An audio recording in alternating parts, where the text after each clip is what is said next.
साच कहूँ जग मारन आवे और झूठ कही ना जाइयो, और साच न पूरा पावते झूठों जगपति आइयो।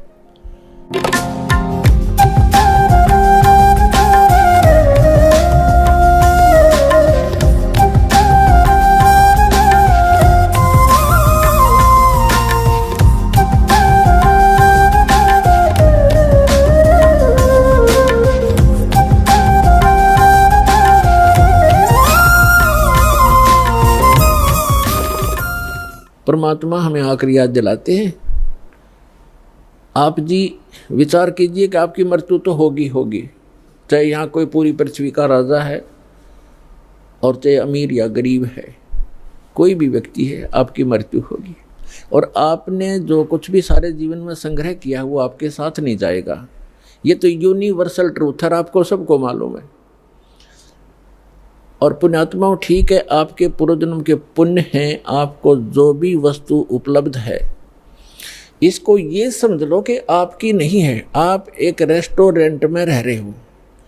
अब जैसे अच्छे पूंजी वाले व्यक्ति, सेठ धनी व्यक्ति अच्छे रेस्टोरेंट में जाकर के अपना 1 2 3 4 जैसा भी वो वहाँ दिन रात व्यतीत करना चाहते हैं, तो उनके पास पैसा घना है, तो वे हाई क्लास के, हाई क्वालिटी के रेस्टोरेंट के अंदर रह रहे हैं। वहाँ सुविधाएं अच्छी हैं, सोफ़ा सेट हैं, बढ़िया पलंग हैं, टीवी रखे हैं, सारी व्यवस्था है वहाँ पर। बैल बजा दी, बैरा आ गया, जो वस्तु मांगी उपलब्ध होगी खाने और पीने की।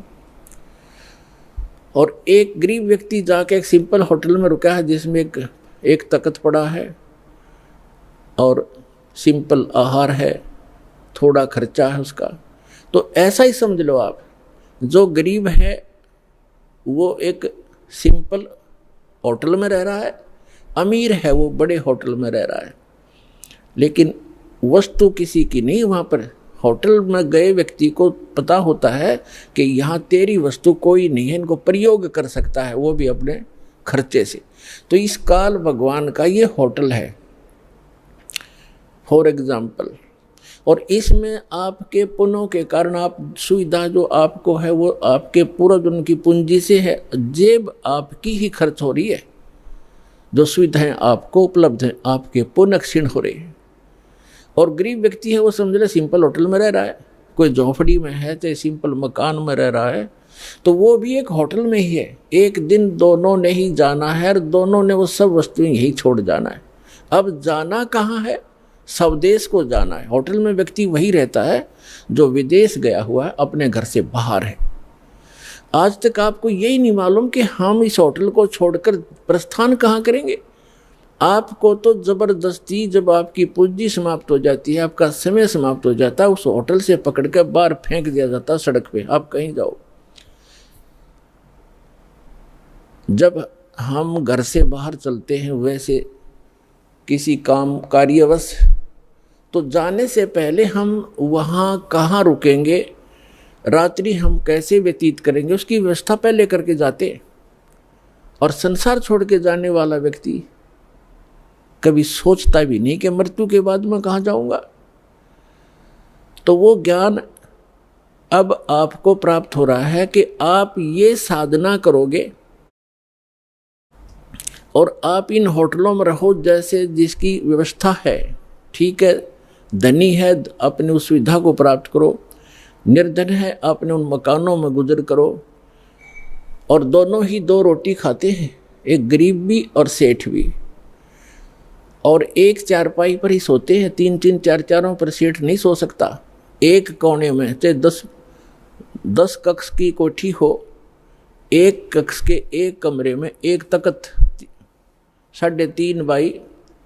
परमात्मा कहते हैं क्या चढ़ावा मेंढिया और लंबी भीत उसार, घर तक 3.5 हाथ गणाता 4.25। यानी आपको लेटने के लिए अपने हाथ, ये हाथ होता है इतना, प्रत्येक का शरीर अपने 3.5 हाथ का होता है, 3.5 हाथ का। तो परमात्मा कहते हैं आपने 20 कक्ष की कोठी बना रखी है, उसमें 3.5 हाथ और बाई 1 हाथ भाई इतनी जगह की जरूरत है आपको, बाकी उसको कोठी शर्मा मार ले, क्या बनेगा उसका? समय खोया, अपना जीवन व्यर्थ किया।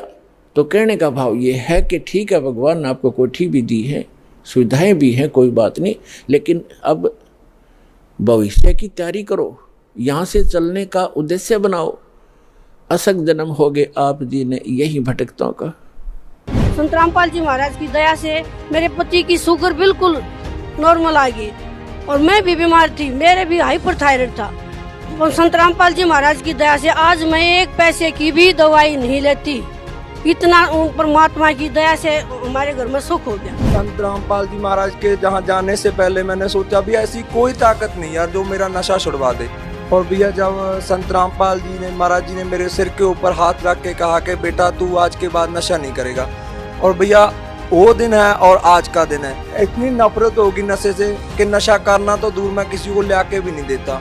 और जो गांव वाले मेरी गली मोहल्ले के लोग थे जो मेरे से बात करना भी पसंद नहीं करते थे, और आज मेरे से वो हंस हंस के बोलते हैं कि भैया तू आदमी बंदा बन गया तू। सारे तो मैंने एलर्जी की नजले की बीमारी बचपन से ही थी, कह रहे थे बर्फ खाने तो होगी, लेकिन जुआ मेरी कुत्ती शादी तय थी, वाह जी मेरी कितना नहीं जावत थी। संत रामपाल जी महाराज मलिक साहब बोले मेरे हस्बैंड नाम नहीं ले रहे भाई साहब बीबी, वे बोले ना तो नहीं भी टिक्का लगवाना पड़ेगा के संत रामपाल जी महाराज के गुण गाओ। मैं बोली जा मैं टिक्का नहीं लगवाती, मेरे गुरु जी है ना मेरा ठीक करेंगे। उसी दिन तक मैंने मेरे हस्बैंड ने पूछ सको मेरा कोई नजला नहीं हुआ।